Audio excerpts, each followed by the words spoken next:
কার সনাতনী পূজা পদ্ধতি চ্যানেলে আপনাদের সবাইকে স্বাগত। সামনে আসছে রাস পূর্ণিমা। চলুন দেখে নেওয়া যাক রাস পূর্ণিমার সময়সূচি। এই দেখতে পাচ্ছেন, এটি হচ্ছে বেণীমাধব শীলের পঞ্জিকা। এই পঞ্জিকার মাধ্যমে দেখাচ্ছি যে রাস পূর্ণিমা কখন শুরু হচ্ছে। চলুন। আগামী 17ই কার্তিক, ইংরাজি 4 নভেম্বর মঙ্গলবার রাত্রি 9টা 23 মিনিটে পূর্ণিমা লাগছে এবং তার পরের দিন অর্থাৎ 5ই নভেম্বর বুধবার সন্ধ্যা 7টা 8 মিনিটে পর্যন্ত তোমার পূর্ণিমা থাকছে। এইটা হচ্ছে পূর্ণিমার বিস্তারিত সময়সূচি। এবং এই পূর্ণিমার দিনকে কি করণীয়, কি করতে হবে, কি করলে মঙ্গল হবে, কি করলে মা লক্ষ্মী এবং সত্যনারায়ণ আপনাদের বিশেষ কৃপা প্রদান করবেন। পূর্ণিমার দিন রাত্রিরে অর্থাৎ যেই কাজটি বলবো সেই কাজটি করতে হবে 10টা থেকে 12টার মধ্যে।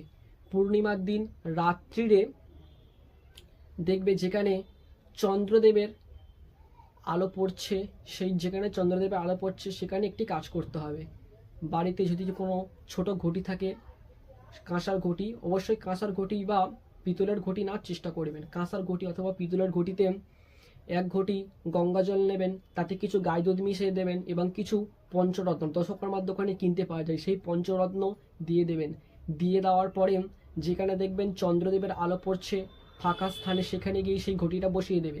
কিছুক্ষণ বসিয়ে রাখার পরে দেখবেন জলটি চন্দ্রদেবের আলো প্রদান করছে। সেই চন্দ্রদেবের আলো জলটি প্রদান করে নিয়ে সেই জলটি কোনো জলাশয় বা পুকুরে গিয়ে সূর্যদেবের উদ্দেশ্যে বা চন্দ্রদেবের উদ্দেশ্যে সেটি ওখানে অর্ঘ্য জলটা ঢেলে দেবেন।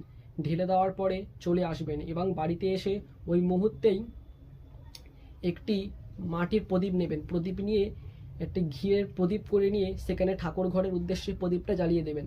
দেখবেন ভগবান সত্যনারায়ণ এবং চন্দ্রদেব, সূর্যদেব এবং মা লক্ষ্মী আপনাদের বিশেষ বর প্রদান করছেন এবং আপনাদের সকল মনস্কামনা পূর্ণ করছেন। নারায়ণ।